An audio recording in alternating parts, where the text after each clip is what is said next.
Greetings, people of the internet. I'm Scott with Circworks Art Labs. Welcome to the underground laboratory where we create robots, alien zombies, and other imminent threats to humanity. And I want to talk about one of those things specifically, zombies. Now, when I say we create these things, I really mean it because I want to give you guys the opportunity to create some really cool stuff. So I created the zombie avatar builder, and I want to give you a little product tour, show you how to use it, and some of the cool stuff you can do with it.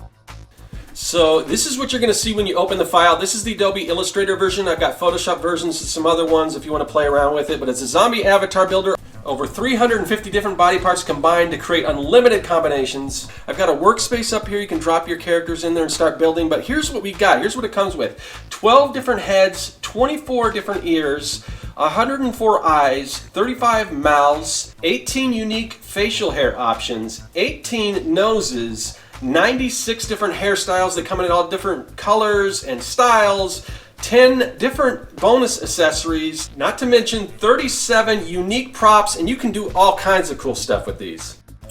Let's skip right to the fun part, building some zombies. So in order to start building your zombie horde, you just select a head and then you can move it over to the workspace or a separate area. Wherever you want to build your zombie is fine. That's all up to you. This is art and you get to choose whatever you want, however you want to do it. Then you pick some ears and you can go in and the ears are separate. You know, you can go in, move them around. You can rotate them a little bit. Just, have fun with it. Do whatever you want. Of course, you're going to need some eyes, and there's so many eyes to choose from, but I like these ones. They're kind of googly looking, so just drop those eyes in there, and again, you can move the eyes around a little bit if you want.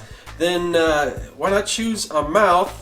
This one's kind of fun. There's a lot of cool ones. I like this one, but I'm going to do something a little extra with it. You'll see in a minute, because there's just so many different options we can choose from. And of course, you got to choose a nose, so go ahead and select that. And of course, we're going to go ahead and drop that right in the face there. Just position it wherever you want. And what's next? Let's give him some facial hair. I want some big, funky, puffy eyebrows. So we're going to pick some eyebrows out, and we'll drop those in. And we can kind of adjust those a little bit, kind of tweak them, move them down in relation to the eye or whatever you want. Yeah, just really have fun with it. And in order to go with those fluffy eyebrows, I'm going to choose kind of a crazy, sort of a mad scientist hairstyle. I'm a little partial to mad scientist. So, yeah, I kind of like those, the way those look. And as you can see, his head, he's kind of missing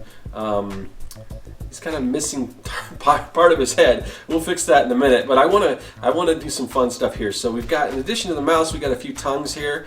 Let's just drop a tongue in there. Now he's starting to look kind of funky. And why not give him a bow tie? We'll pick from the accessories board here, and we'll give him that bow tie, make him kind of snazzy looking. And like I said, he's missing the top part of his head, so why not have part of his brain exposed? So we're going to go ahead down here to the props, and there's all kinds of cool, funny stuff to use. We're going to select one of these brains here, and we are going to put that right up there, just right behind the head. And again, there's different head and face shapes and everything, so experiment with it. There's so many different options. I wish I could, just show you all these different things, but that would take forever. And there's some other cool stuff you can do. We've got some word balloons here and some little phrases. You can pick a few of these if you want to give it a little personality, like he's saying something. And go ahead and just drop that in there. And yeah, right above his head there is cool.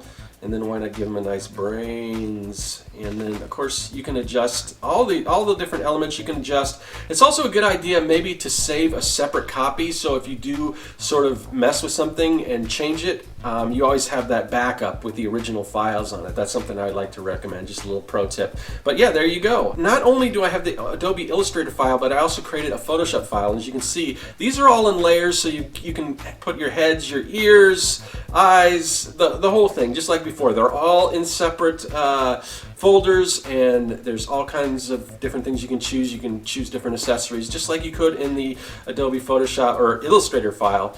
And just make your own creation creation. So if you're partial to Photoshop, you can do that. And these are all, they're all vector shapes, they're all smart objects, and you can, if you want to convert them to regular raster files, you can do that. Whatever works for you is great. I also included some line art files, so both Photoshop and Illustrator have just the black and white. So if you're doing a t-shirt or something that's just one color, these work really well for that.